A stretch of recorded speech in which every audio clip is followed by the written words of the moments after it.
রিজিক নিয়ে আমরা অনেকে টেনশন করি। রিজিক কই থেকে আসবে, কি খাবো, ফিউচারে কি হবে, আমার বউরে কি খাওয়াবো, বাচ্চারে কি খাওয়াবো, মাকে কি খাওয়াবো। এই রিজিকের টেনশন আমাদের যুবকদের মাঝে বলেন তো সবাই আছে না নাই? We have a lot of depression about it. কেন যে আছে এটা আমি জানি না, তবে আমি একটা কারণ খুঁজে বের করেছি। সেটা হচ্ছে এই, যে ব্যক্তি আল্লাহর উপরে পরিপূর্ণ ট্রাস্ট করতে পারে না, যে ব্যক্তি আল্লাহর উপরে পরিপূর্ণ ভরসা করতে পারে না, একমাত্র সেই রিজিক নিয়ে টেনশন করতে পারে। ঠিক কিনা বলেন যুবক ভাইরা? একমাত্র এটা সবচেয়ে বড় কারণ। তো রিজিক হচ্ছে আমাদের জীবনের সবচেয়ে গুরুত্বপূর্ণ একটা চ্যাপ্টার, এবং এই রিজিককে আল্লাহ তাআলা অন্বেষণ করতে বলেছেন, তালাশ করতে বলেছেন টু দ্য হালাল। যেমন কোরআনে আল্লাহ তাআলা বলেছেন, ফাইদা কুদিয়াতিস সালাত ফান্তাশিরু ফিল আরদ ওয়াবতাগু মিন ফাদলিল্লাহ। যখনই তোমাদের নামাজ শেষ হয়ে যাবে, when you have done with your salah, spread out to your workplace. নামাজ শেষ, মসজিদে আর বসে থেকো না, যাও, ছুটে যাও, রিজিক তালাশ করো, রিজিকের অন্বেষণ করো। Try your best, give your best effort. চেষ্টা করো রিজিকের জন্য। যদি তালাশ করতে পারো, তবে তোমাকে রিজিকের সন্ধান দিবে একজন। তিনি কে? রিজিকের তালাশ করতে হবে যুবক ভাইরা, প্রিয় ভাইরা আমার। তবে হ্যাঁ, সত্য কথা হচ্ছে আজকাল আমরা রিজিক তালাশ করতে গিয়ে, অর্থ কামাই করতে গিয়ে, টাকা ইনকাম করতে গিয়ে, যিনি টাকার মালিক, যিনি পুরো পৃথিবীর মালিক, তাকেই আমরা ভুলে গেছি। রিজিক অন্বেষণ করছি হারাম ভাবে, সুদ খেয়ে, ঘুষ খেয়ে, ডাকাতি করে, চুরি করে। এই জন্য কবি বলেছেন যে, লোক ভুল গয়ে ফিক্রে রোজি মে রজ্জাক কো, খেয়ালে রিস্ক হে মগর রজ্জাক কা খেয়াল নেই। মানুষ রিজিক তালাশ করতে গিয়ে রাজ্জাককে ভুলে গেছেন। যিনি রিজিক দিবেন, রিজিক দাতা, তাকে যদি কেউ ভুলে যায়, তার রিজিকে কখনো বরকত আসতে পারে পারে পারে পারে না। যে রাজ্জাক, তাকে স্মরণ রাখতে হবে। এজন্য রিজিক তালাশ করতে গিয়ে রাজ্জাককে ভুলে গেলে চলবে না। রাজ্জাককে যে স্মরণ রাখবে, রাজ্জাককে যে ট্রাস্ট করবে, তার রিজিকে কখনো কোনো অভাব হবে না। সুবহানাল্লাহ পড়ে সবাই আপনারা। আজকে আমরা রিজিকের পুরো কনসেপ্টটাকে ক্লিয়ার করার ট্রাই করব ফ্রম কোরআন অ্যান্ড হাদিস। রিজিকের কনসেপ্ট নিয়ে আমাদের মাঝে অনেক মিসকনসেপশনস আছে, অনেক ভুল ধারণা আছে। আমরা জাস্ট মনে মনে ভাবি যে অর্থ, সম্পদ, খাবার দাবার, টাকা পয়সা, এটাকে আমরা জাস্ট রিজিক ভাবি, এটাই রিজিক ভাবি। না, এটা risk, this is right, but it's just a part of risk, it's not complete risk.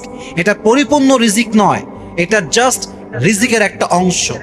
টাকা পয়সা, অর্থ, সম্পদ, জাগতিক যত কিছু আছে সম্পদ সহ, এটা হচ্ছে জাস্ট পার্ট অফ রিস্ক, এটা পরিপূর্ণ রিজিক নয়। This is the lower level of risk, this is the lower level of risk.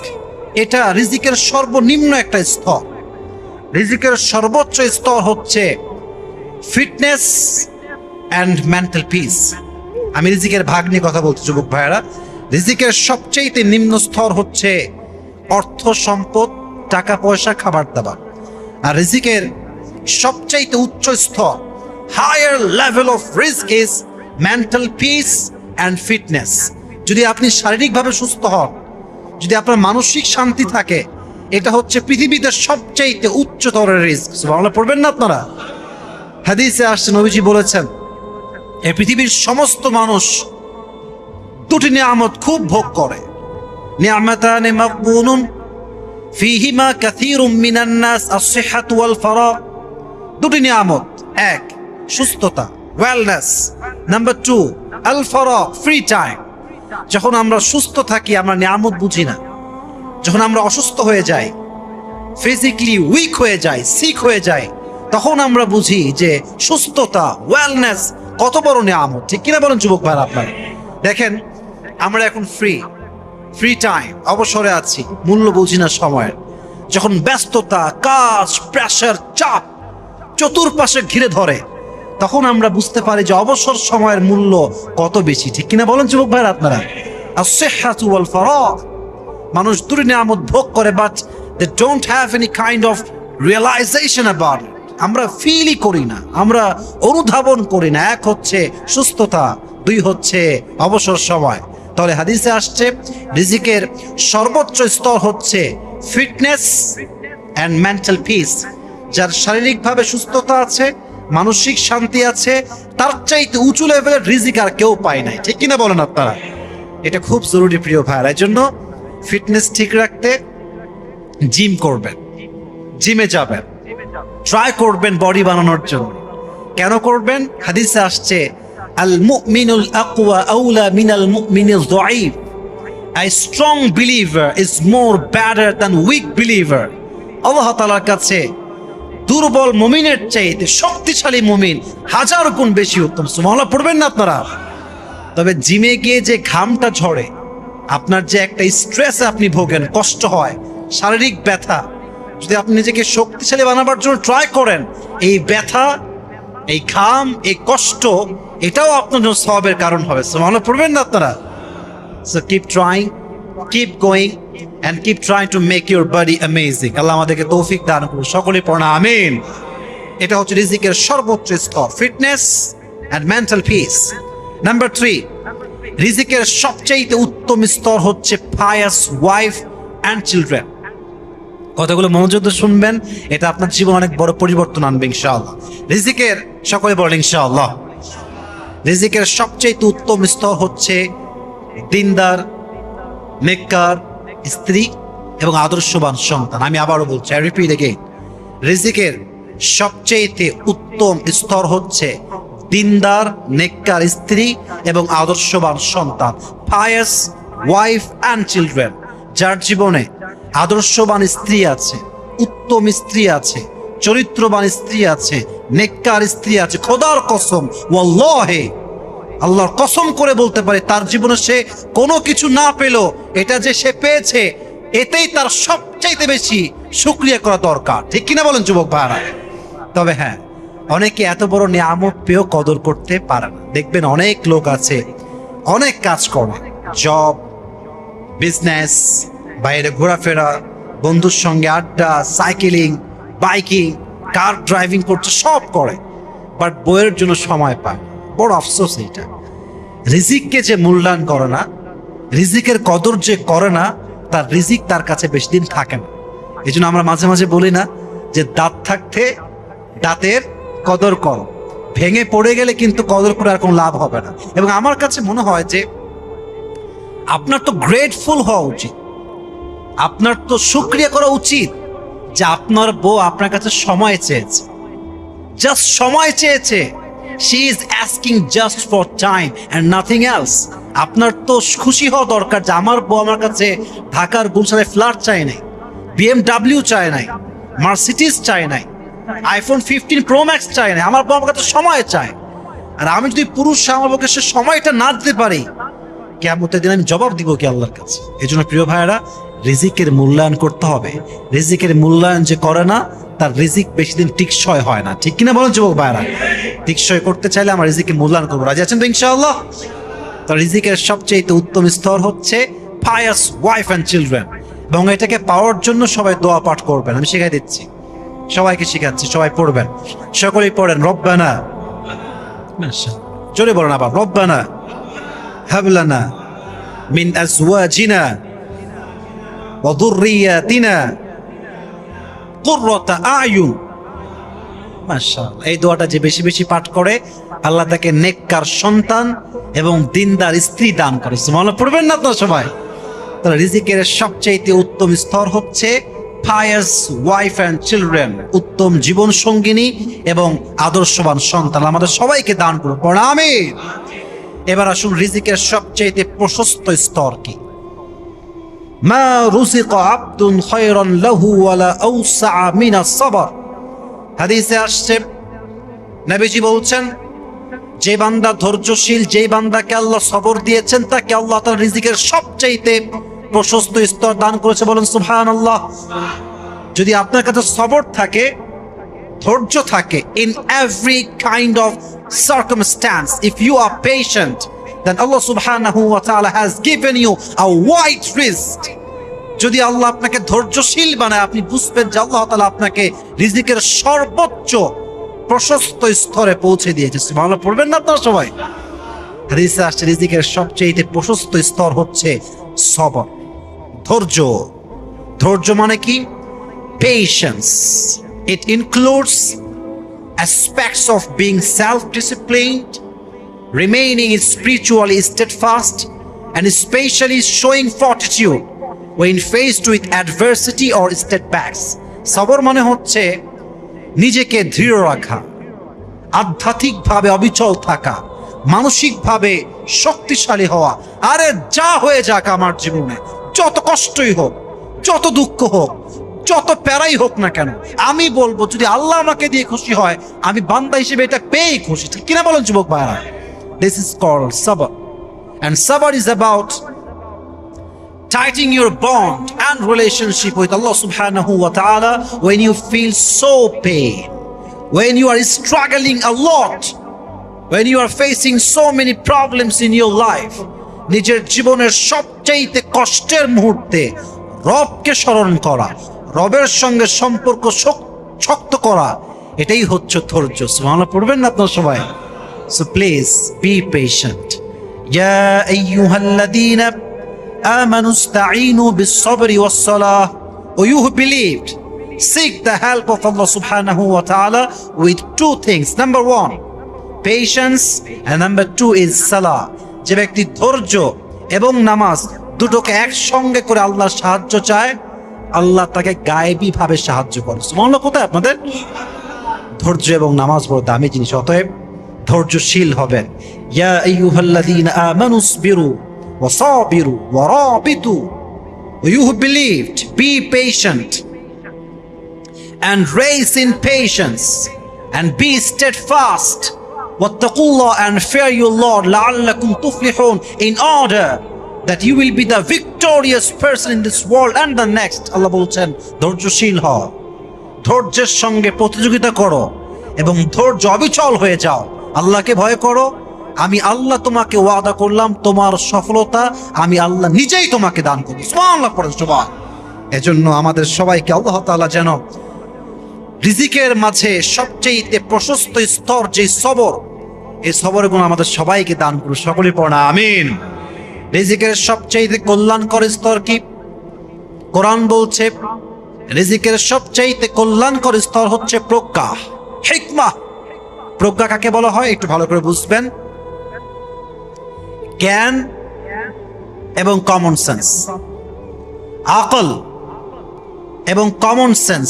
আপনার যে জ্ঞান এবং common sense is equal to হিকমা। যদি এই দুটো মিলে একসঙ্গে কাজ করে, কখন কোথায় কি করতে হয়, কতটুকু করতে হয়, কতটুকু বলতে হয়, কয় ধাপ সামনে যেতে হয়, কয় ধাপ পেছনে যেতে হয়, যদি আপনার কমন সেন্স সহ কাজ করে ওই সময়ে, আকল সহ জ্ঞান সহ কমন সেন্স যদি কাজ করে, এটার নামই হচ্ছে প্রজ্ঞা। ইউতিল হিকমাতা মান ইয়াশা ওয়া মান ইউতাল হিকমাতা ফাকাদ উতিয়া খায়রান কাসীরা। আল্লাহ যাকে চায় তাকে হিকমত দেয়, আর যাকে আল্লাহ হিকমত দান করে তাকে আল্লাহ তাআলা প্রভূত কল্যাণ দান করে। সুবহানাল্লাহ পড়বেন না আপনারা? রিজিকের সবচেয়ে কল্যাণকর স্তর হচ্ছে প্রজ্ঞা। আল্লাহ আমাদের সবাইকে এই প্রজ্ঞার দ্বারা সবাইকে আল্লাহ তাআলা সুসজ্জিত করো। সকলেই মন খুলে পড়া আমিন। এবার আসুন রিজিকের সবচেয়ে শেষ লেভেল, সবচেয়ে দামি লেভেল নিয়ে কথা বলি। রিজিকের কামেল, মুকাম্মাল, পরিপূর্ণ স্তরটা আসলে কি? রিজিকের পরিপূর্ণ স্তরটা কি?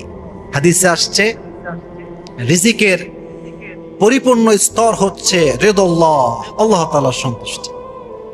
একজন বান্দা যদি অর্থ সম্পদ, টাকা পয়সা, বাড়ি গাড়িও না পায়, সে যদি আল্লাহ তাআলার সন্তুষ্টি পেয়ে যায়, যদি আল্লাহ তার উপর নারাজ না হয়ে রাজি হয়ে যায়, খুশি হয়ে যায়, প্রিয় ভাইরা বলেন তো তার কি আর কিছু লাগে?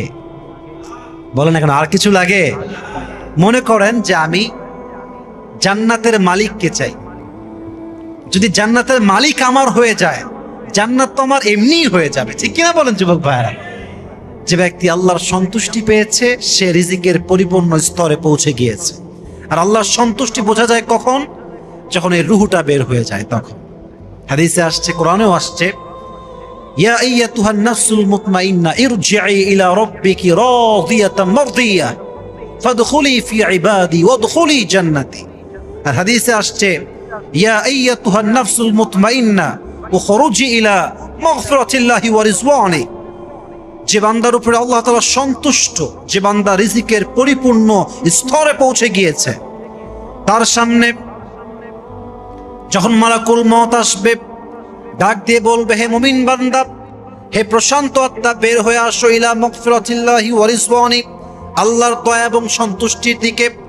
যখন সে বের হয়ে আসবে, কাফাম মিন নাকফানিল জান্নাহ ওয়া হানুত মিন হানুতিল জান্নাহ, জান্নাতে একটা স্পেশাল রেশমি রুমালের কাপড় আনা হবে, তার রূহকে রাখা হবে এবং সেই রূহটাকে আল্লাহ তাআলা নিজে ফেরেশতার মাধ্যমে ইল্লিয়িন তথা জান্নাতের ঠিকানায় পৌঁছে দিবে। সুবহানাল্লাহ পড়েন সবাই। রিজিকের পরিপূর্ণ স্তর হচ্ছে আল্লাহ তাআলার সন্তুষ্টি। আল্লাহ আমাদের সবাইকে তার সন্তুষ্টি অর্জন করার পরিপূর্ণরূপে তৌফিক দান করুন। সকলেই মন খুলে প্রাণ খুলে পড়েন আমিন। সবাই একটা কাশি দেন, এবার একটা তাকবীর দেন, লিল্লাহি তাকবীর। এবার আসুন একটা প্রশ্ন করি, জবাব দিবেন সবাই মন খুলে। বলেন তো সবাই, পুরো পৃথিবীতে, এটা আমি জবাবটা মন করে চাই, পুরো পৃথিবীতে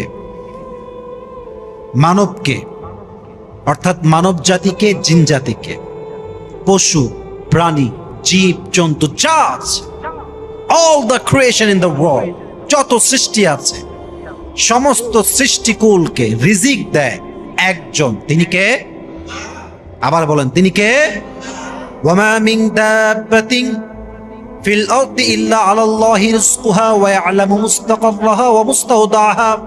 এই আয়াতটা আমি খুতবায় পড়েছিলাম। এই পৃথিবীতে যত জীব জন্তু প্রাণী আছে প্রত্যেকটা সৃষ্টিকে রিজিক দেয় আল্লাহ তাআলা। তবে যিনি রাজ্জাক, যে রিজিক দেয়, তার তিনটা গুণ থাকতে হবে। যুবক ভাইরা বলেন তো সবাই, কয়টা গুণ থাকতে হবে? আমি শুনি না, আরো জোরে বলতে হবে, কয়টা?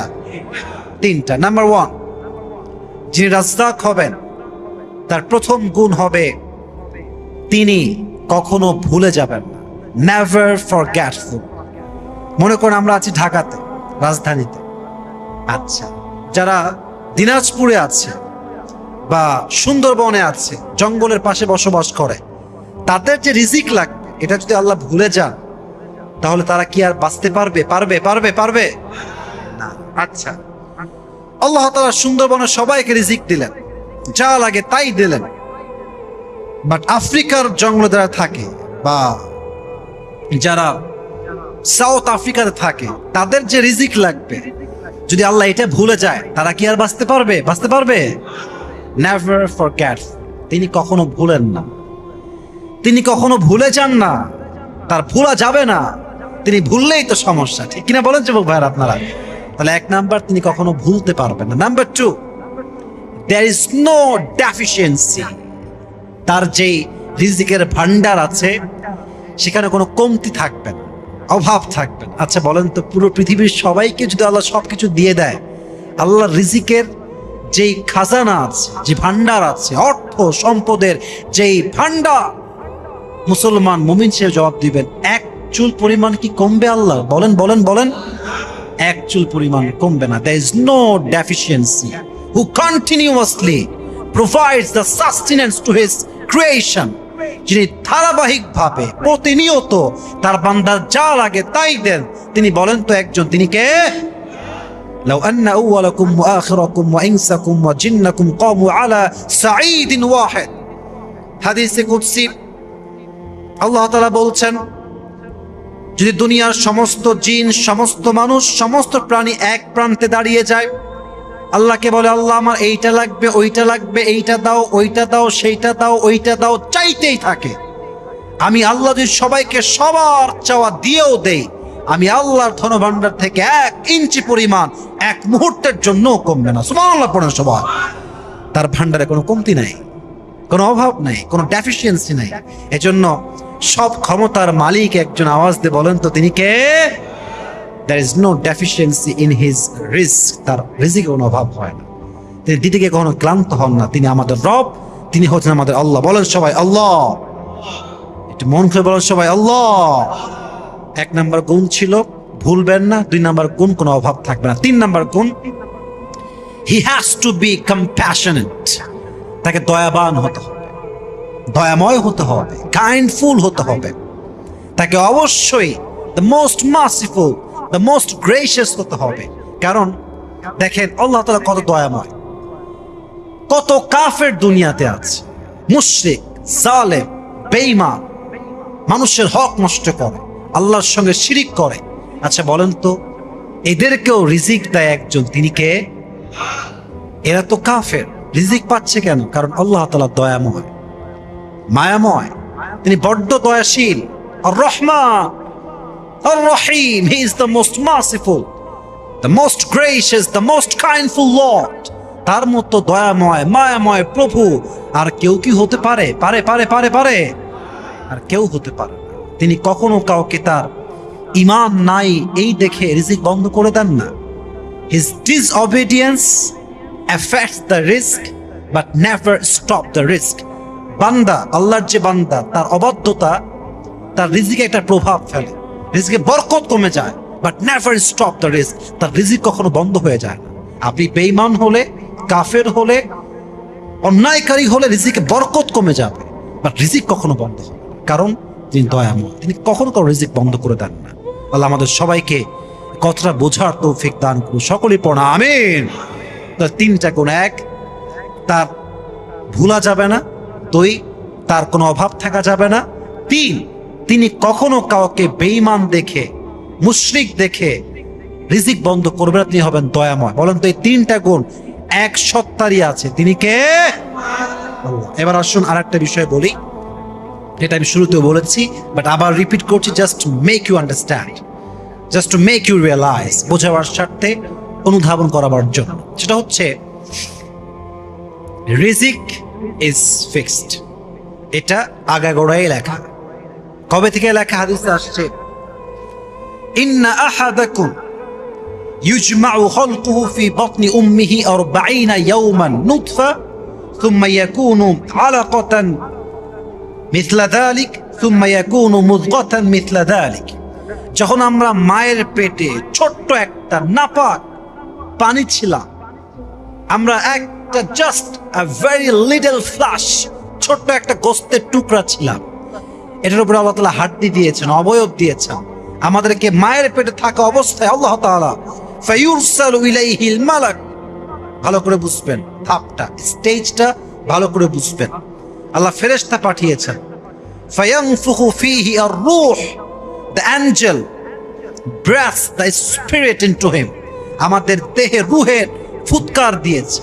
at the same time ইউমারু বিআরবা'i কালিমাত, 4টা বিষয়কে নির্ধারিত করে দেওয়া হয়েছে। ঠিক সেই সময়ে তার ভেতরে 1 নাম্বার বিকাত বিরিজকে, তার রিজিক কতটুকু হবে, কই থেকে হবে, কেমনে হবে, কতটুকু পাবে, কোন সময় পাবে, কই থেকে পাবে, এই পুরোটাই মায়ের পেটে থাকতেই আল্লাহ তাআলা বান্দার জন্য ফিক্সড করে দিয়েছে। সুবহানাল্লাহ পড়বেন না তো সবাই?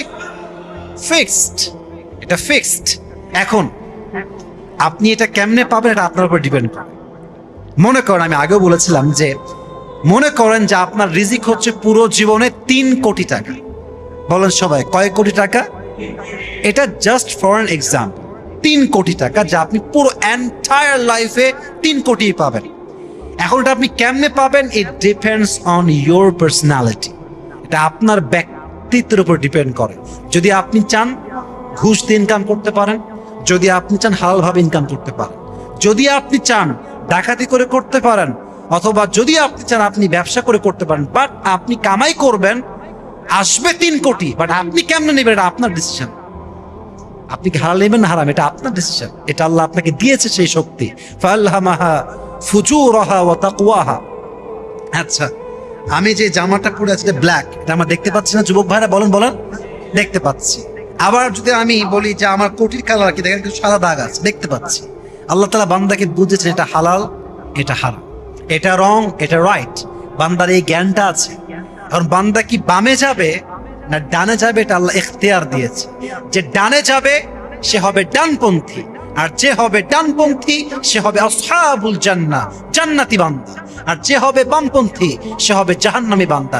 নাও দ্য ডিসিশন ইজ ইয়োর্স। এটা আপনার সিদ্ধান্ত যে আপনি বামে যাবেন না ডানে যাবেন। বলেন তো সবাই, বামে যাবো ডানে যাবো? আমরা সবাই ইনশাআল্লাহ। আমাদেরকে আল্লাহ তাআলা আমাদের সবাইকে ডানপন্থী হয়ে হালাল রিজিক সন্ধান করার তৌফিক দান করুন। সকলেই পড়া আমিন।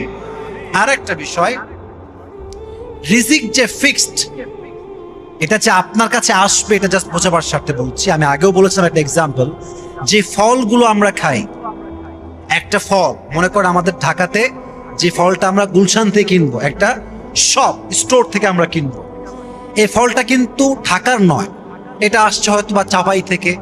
একটা আম কিনবেন, চাপাইয়ের আম, সেই চাপাই থেকে আমটা আসছে ঢাকার গুলশানে। সেই আমটা যখন মুকুল অবস্থায় ছিল, একদম মুকুল গাছে, ওই মুকুল অবস্থাতেই তার উপরে আপনার নামটা লেখা আছে। মনে পড়বেন না আপনারা? দেখেন সেই গাছে মুকুল অবস্থায় কত পাখি এসেছে, আমগুলোকে ঠুকরে ঠুকরে খেয়েছে, ঝড় হয়েছে, কত আম ঝরে পড়ে গিয়েছে, কত আম মানুষ কুড়িয়ে নিয়ে গিয়েছে। আবার সেই আমটা পাকার পরে সেল করা হয়েছে চাপায়ে, চাপাই থেকে অনলাইন অর্ডার করে আসছে ঢাকাতে। ঢাকাতে আসার পরে কত কাস্টমার সেটা আমটা দেখেছে, নেড়েছে, দেখে দামাদামি করেছে, আবার রেখে দিয়েছে। আপনার বাপ কিনে নিয়ে আসছে, বাসায় নিয়ে আসছে, আপনার বোন হাত দিয়েছে, মা হাত দিয়েছে, আপনার বউ হাত দিয়েছে, বাট ওই আমটা কেউ খায় নাই। ওই আমটা আপনার রান্নাঘরে রাখা আছে। কেন? এর কারণ এটা আপনার জন্য ফিক্সড, এটা আল্লাহ আপনার জন্য লিখে রেখেছে। এই জন্য নবীজি হাদিসে খুব সুন্দর করে বলেছেন তার চাচতো ভাই আব্দুল্লাহ ইবনে আব্বাসকে, আব্বাস শোনো, ওয়ালাম আন্নামা আসাবাকা লাম ইয়াকুন লিউখতিয়াক ওয়া আন্নামা আসাবাকা লাম ইয়াকুন লিউখতিয়াক। কত সুন্দর কথা, আগেই পড়েন সুবহানাল্লাহ। যেটা তোমার এটা তুমি একদিন পাবেই পাবে, যেটা তোমার, যে তোমার হওয়ার কথা, যারা তোমার জন্য লিখেই রেখেছে, তোমার থেকে কেউ কখনো এক মুহূর্তের জন্য কাটতেই পারবে না। Because this is just yours, এটা আপনার। এটা চাইলেও কেউ কাটতে পারবে না, নিতে পারবে না, বিকজ আল্লাহ এটা আপনার ফিক্সড করে রেখেছে যুবক ভাইয়ার। এই জন্য মাথায় রাখতে হবে, রিজিক ইজ ফিক্সড। যেটা আমার সেটা শুধুই আমার। যে যতই ট্রাই করুক আমার জিনিস আমার থেকে কখনো সে ছিনে নিতে পারবে। রিজিক ইজ ফিক্সড। আল্লাহ আমাদের সবাইকে রিজিকের টেনশন থেকে মুক্তি দান করো। সকলেই আমরা মন খুলে পড়ি আমিন।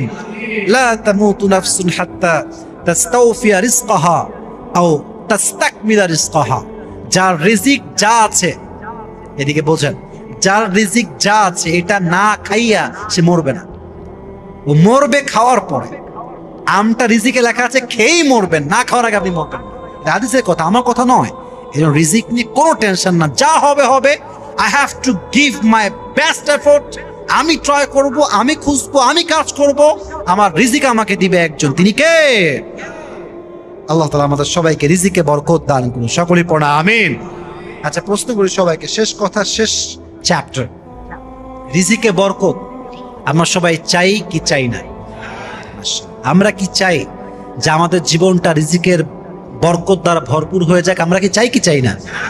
আমরা লাস্ট ইস্যু নিয়ে কথা বলবো, last part of my speech, যে রিজিকে বরকত কেমনে পারে, রিজিকের ভেতরে আল্লাহ তার নিয়ামত কেমনে দান করে, কি কাজ করলে, কি আমল করলে।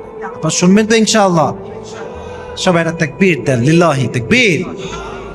রিজিকে বরকত হয় অনেক আমলের দ্বারা। আমি জাস্ট প্রেসাইজলি কিছু আমল বলার ট্রাই করছি আজকে।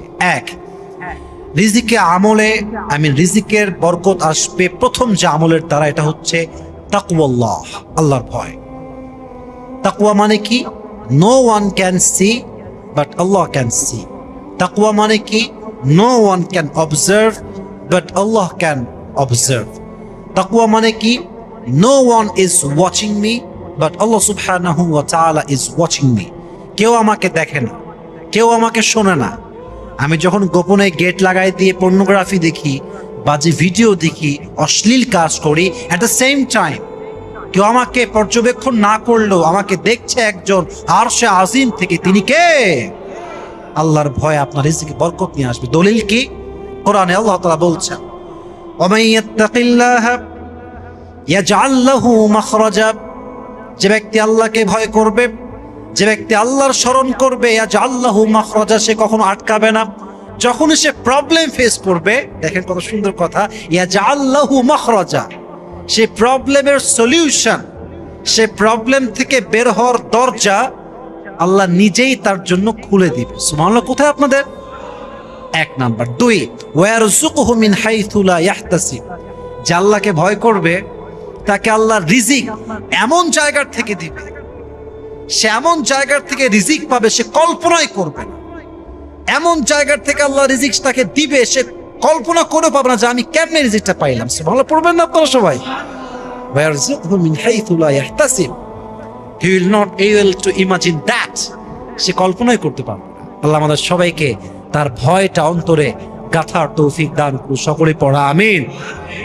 সূরা আলে ইমরানের 102 নম্বর আয়াতে আল্লাহ তাআলা বলছেন, ইয়া আইয়ুহাল্লাযীনা আমানুত্তাকুল্লাহা হাক্কা তুকাতিহি ওয়া লা তামুতুন্না ইল্লা ওয়া আনতুম মুসলিমুন, O you who believed, fear your Lord as he should be feared, fattaqullaha mastata'tum, fear your Lord from your best level of capacity and capability, সর্বোচ্চটুকু ভয় করো। তুমি যদি আল্লাহকে ভয় করো, আল্লাহ তোমার কিয়ামতের দিন সবচেয়ে সম্মানের জায়গায় আসন দিবে। সুবহানাল্লাহ পড়েন সবাই। এক হচ্ছে তাকওয়াল্লাহ, আল্লাহর ভয়। দুই, রিজিকে বরকত বাড়ে, সবচেয়ে বড় আমল হচ্ছে এইটা, আত-তাওয়াক্কুল, তাওয়াক্কুল আলাল্লাহ। যার আল্লাহর উপরে ভরসা যত বেশি, তার রিজিকে বরকত তত বেশি। সুবহানাল্লাহ নাই? রিজিকে বরকত চান? Put your trust on your Lord. Lay your trust in Allah subhanahu wa ta'ala. আল্লাহর উপরে ভরসা করেন।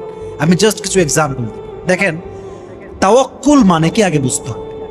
তাওয়াক্কুল মানে হচ্ছে, first you have to take your precaution. Tawakkul means first you have to play your role. The first thing is your role. You have to play your role as much as you can play, then Allah will give you what you deserve. তাওয়াক্কুল মানে হচ্ছে, আমি আমার জায়গা থেকে I will try my best. আমার জায়গা থেকে আমার যা যা করতে হবে আমি আমার জায়গা থেকে করব। বাকিটা কে করবে? বলে না, বাকিটা কে করবে? This is called tawakkul in Islam. তাওয়াক্কুলটা ইসলামে always at the second stage. আমরা আগেই তাওয়াক্কুল করি কাজ বাদ দিয়ে, আরে যা হবে হবে, আল্লাহ দেখবে, এটা আল্লাহর উপরে ভরসা না, এটা তাওয়াক্কুল না। এটা আপনাকে শয়তান ধোঁকা দিচ্ছে। আপনি আগে আপনার রোল প্লে করেন, আপনার ট্রাইটা আপনি দেন, আপনার ইফোর্ট দেন। আপনি ইফোর্ট দিলে আল্লাহ আপনাকে রিজিক দিবে। সুবহানাল্লাহ পড়বেন না তো সবাই? আচ্ছা, একটা এক্সাম্পল দেই নবীজিকে দিয়ে। তিনি ছিলেন আমাদের সবার জন্য দ্য বেস্ট এক্সাম্পল অফ তাওয়াক্কুল।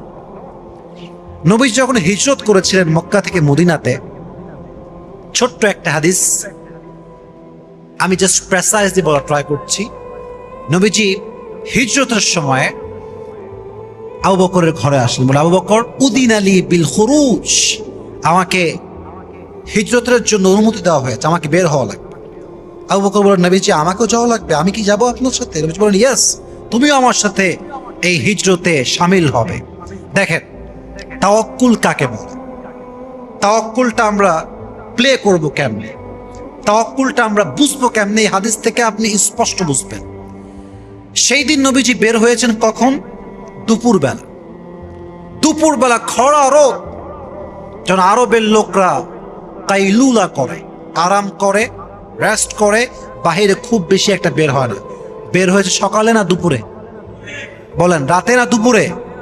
দুপুরে, কাইলুলার সময়, যখন সবাই ঘুমায়, আরাম করে। নাম্বার 2, মনে করেন মক্কার থেকে মদিনা হচ্ছে টু দ্য রাইট ওয়ে, ডান দিকে। উনি বের হলেন টু দ্য লেফট ওয়ে, বাম দিকে।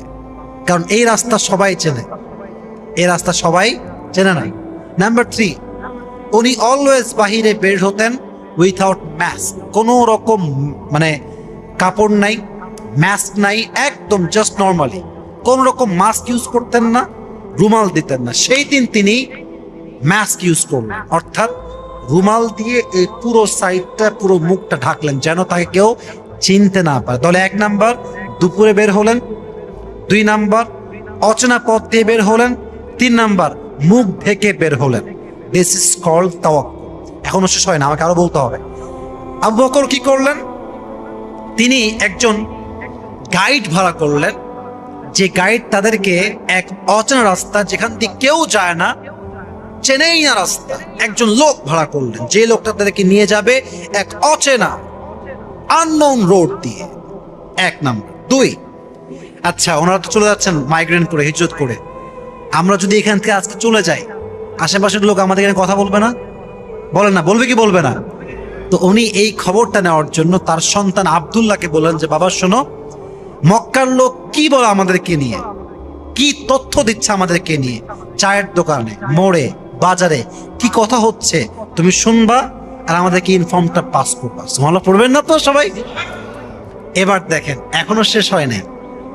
আরবের একটা সিস্টেম হচ্ছে, তারা পায়ের ছাপ দেখলে বুঝে কার পায়ের ছাপ এটা, এবং তারা পায়ের ছাপ দেখে একজন মানুষ কোথায় গিয়েছে, কোথায় অবস্থান করেছে এটা তারা বুঝে ফেলে।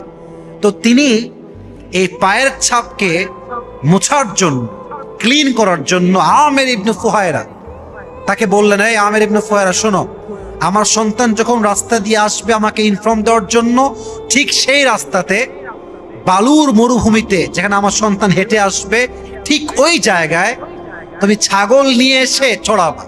এতে করে কি হবে, সন্তানের পায়ের যে ছাপটা থাকবে, এটা ছাগলের পায়ের ছাপ দ্বারা সব দূর হয়ে যাবে। সুবহানাল্লাহ পড়বেন না আপনারা?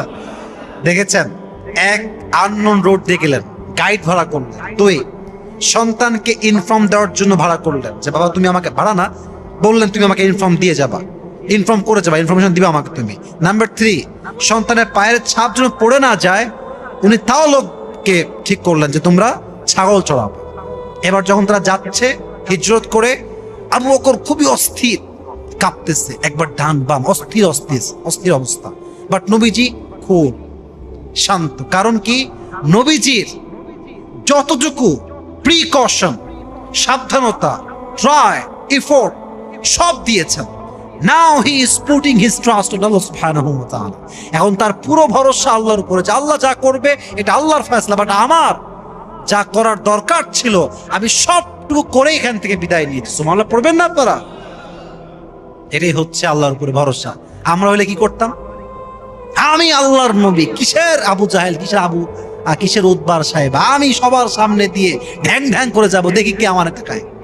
বাঙালির আবেগ বেশি, হ্যাঁ আমাদের আবেগ একটু বেশি, একটুতে আবেগ, আজকে মাহফিল করেই ছাড়াবো, দেখি কে কি বলে। সব জায়গাতে আবেগ দিয়ে না, বিবেক দিয়ে কাজ করতে হয় এবং নিজের সর্বোচ্চ ট্রাই দিয়ে কাজ করতে হয়। নবী চাইলে কিন্তু বের হতে পারতেন সবার সামনে, ওপেনলি, পাবলিক প্লেসে, বিকাল বেলা, বের হন নাই। উনি চাইলে মাস ছাড়া বের হতে পারতেন, বের হন নাই। কেন? এটাই হচ্ছে তাওয়াক্কুল। Try your best, give your best effort as much as you can give. নিজের সর্বোচ্চটুকু প্রিকশন নেবেন, সাবধান হবেন, ট্রাই করবেন, সব রোল প্লে শেষ, সাধ্যের সব শেষ। Now you have to put your trust in Allah সুবহানাহু ওয়া তাআলা। শেষ যখন আমার আর কিছু করার নাই, তখন আমি বলবো আল্লাহ ভরসা। রাজি আছেন তো ইনশাআল্লাহ? দিস ইজ কল্ড তাওয়াক্কুল। আল্লাহ আমাদের সবাইকে এই তাওয়াক্কুলটা করার তৌফিক দান করুন। সকলেই মন খুলে পড়া আমিন।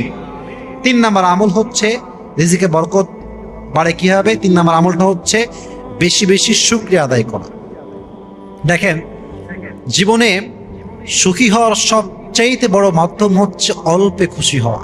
What ever you have to be happy with that. Allah আমাকে যা দিয়েছেন আমি ততটুকুতেই খুশি। যদি বান্দা তার অল্পতেই খুশি হতে পারে, আল্লাহর ওয়াদা, আমার ওয়াদা নয়, আল্লাহর ওয়াদা। আল্লাহ বলছে বান্দা অল্পতে খুশি হলে তার 10 ভাগ থাকলে আমি আল্লাহ আরো ডাবল করে 20 ভাগ বাড়াই দেব। সুবহানাল্লাহ পড়বেন না আপনারা? লাইন শাকারতুম লাযীদান্নাকুম ওয়া লাইন কাফারতুম মিন আযাবি লাশাদীদ। বান্দা তুমি শুকরগুজার হও, শুকরিয়া আদায় করো, তোমার নিয়ামত যা আছে তার চাইতে বাড়াই দিবে একজন, তিনি কে? যা আছে শুকরিয়া আদায় করেন। শুকরিয়া হচ্ছে সবচেয়ে বড় একটা মাধ্যম রিজিকে বরকত আনার জন্য। আর হ্যাঁ, ছোট্ট একটা মেসেজ দিয়ে দেই, অনেক রিজিকে বরকত পাবেন ইনশাআল্লাহ। কাজ করবেন বেশি, আবার বলছি, কাজ করবেন বেশি, এক্সপেকটেশন রাখবেন কম। কাজ হবে বেশি, এক্সপেকটেশন হবে কম। যেমন কাজ করবেন এমন কাজ যে আপনি 1 কোটি ডিজার্ভ করেন, আপনি পাবেন 1 কোটি, বাট আপনার চিন্তা থাকবে কি, যে আমি 1 লাখ পাইলেই খুশি। আমি 20 লাখ পাইলেই খুশি, আমি 30 লাখ পাইলে খুশি। কেন? যদি আপনি 1 কোটি না পান আপনার মন খারাপ হবে, আর যদি আপনি 1 কোটি পেয়ে যান আপনি খুশি। কারণ কি? যে আমি তো আগেই ভেবেছিলাম যে আমি 30 লাখ পাবো, আমি 1 কোটি পাইছি, এখন মনে একটা ভালোবাসা খুশি আছে না নাই? বলেন আছে না নাই? কাজ করবেন বেশি, এক্সপেকটেশন রাখবেন কম, আর যা পাবেন তাতেই বলবেন আলহামদুলিল্লাহ। পড়েন সবাই আলহামদুলিল্লাহ। এতে করে রিজিকে আপনার আল্লাহ বরকত দান করবে। 4 নাম্বার, বেশি বেশি দান সাদকা করা। দান যে ব্যক্তি বেশি বেশি করে, 1 ভাগ দিলে মান জা বিল হাসানা ফালাহু আশরু আমসালিহা, যে 1 ভাগ দিবে আল্লাহ তাকে 10 ভাগ বাড়ায় দান করবে। সুবহানাল্লাহ পড়বেন না আপনারা সবাই? আরাকাতে আসছে সাবআ সানাবিল ফি কুল্লি সুবুলাতিন মিআতু হাব্বা, যে আল্লাহর রাস্তায় 1 গুণ দান করে আল্লাহ তাকে 700 গুণ বাড়ায় দান করে। সুবহানাল্লাহ পড়বেন না আপনারা? এজন্য দান সাদকা বেশি বেশি করবেন। এবং সর্বশেষ হচ্ছে বেশি বেশি তওবা এবং ইস্তিগফার পাঠ করা। দেখেন, তওবা এবং ইস্তিগফারের মাঝে একটা পার্থক্য আছে। ইস্তিগফার মানে হচ্ছে সিকিং দ্য ফরগিভনেস অফ আল্লাহ সুবহানাহু ওয়া তাআলা, আল্লাহর কাছে ক্ষমা চাওয়া, এটা হচ্ছে ইস্তিগফারের অর্থ। আর তওবা মানে হচ্ছে ক্ষমাও চাওয়া, and also you have to come back to your Lord. আল্লাহ আমি ক্ষমাও চেয়েছি, and আমি এখন তোমাকে ওয়াদা করছি আমি যে অন্যায়গুলো করেছি এটা আমি আমার জীবনে কখনো I will never ever repeat this mistake again in my life. যা করেছি আল্লাহ, it was my past. এখন থেকে আমি তোমার দরবারে আসলাম, আমি আর কখনো কোনো গুনাহ করব না। আছেন তো ইনশাআল্লাহ? তবে ইস্তিগফারের চাইতে তওবা আল্লাহর কাছে বেশি প্রিয়, কারণ তওবার মাঝে একটা জিনিস আছে যেটা ইস্তিগফারের মাঝে নাই। ইস্তিগফার মানে জাস্ট ক্ষমা চাই, আল্লাহ মাফ করে দাও। বাট তওবা মানে শুধু ক্ষমা চাও নয়, তওবা মানে হচ্ছে ক্ষমাও চাই আল্লাহ, এবং আমি যা করেছি আগে, whatever I have committed in my past, I will never repeat it again. আল্লাহ করেছি ফিরে আসলাম তোমার কাছে। তাহলে ইস্তিগফার কেমনে পাঠ করবেন, তওবা কেমনে পড়বেন? বেশি বেশি সবাই পাঠ করবেন, সকলে পড়েন আস্তাগফিরুল্লাহ। আর একবার পড়েন সবাই আস্তাগফিরুল্লাহ। আর একটা দোয়া শেখাই দিই, সর্বশেষ দোয়া, সকলেই একটু মন খুলে পড়বেন, আল্লাহুম্মা গফিরলি। এই দোয়াগুলো বেশি বেশি পাঠ করবেন, তওবা করবেন, আল্লাহর কাছে মাফ চাইবেন, আর যদি সাধ্যে থাকে ওমরা করবেন। যদি আপনার সাধ্য বেশি হয় ওমরা করবেন, হজ করবেন। যে বান্দা যত বেশি ওমরা করে, হাদিসে আসছে সাধ্য অনুযায়ী আর কি, আল্লাহ তার রিজিকে তত বেশি বরকত দান করে। সুবহানাল্লাহ পড়েন সবাই। পাশাপাশি আব্বা আম্মার খেদমত করা, এটাও রিজিকের বড় একটা মাধ্যম, নিয়ামতের বড় একটা মাধ্যম। দেখবেন অনেক যুবকের অনেক অভাব ছিল, আব্বা আম্মার খেদমত করার জন্য আল্লাহ এত খুশি হয়েছে যে তাদের পরিবারে এখন কোনো অভাবই নাই। ঠিক কিনা বলেন যুবক ভাইরা আপনারা? আল্লাহ আমাদের সবাইকে তাওয়াক্কুল, তাকওয়া, দান, সাদাকা, পাশাপাশি তওবা, ইস্তিগফার, বেশি বেশি ওমরা এবং আব্বা আম্মার পরিপূর্ণ খেদমত করার তৌফিক দান করুন। সকলেই আমরা মন খুলে পড়ছি আমিন।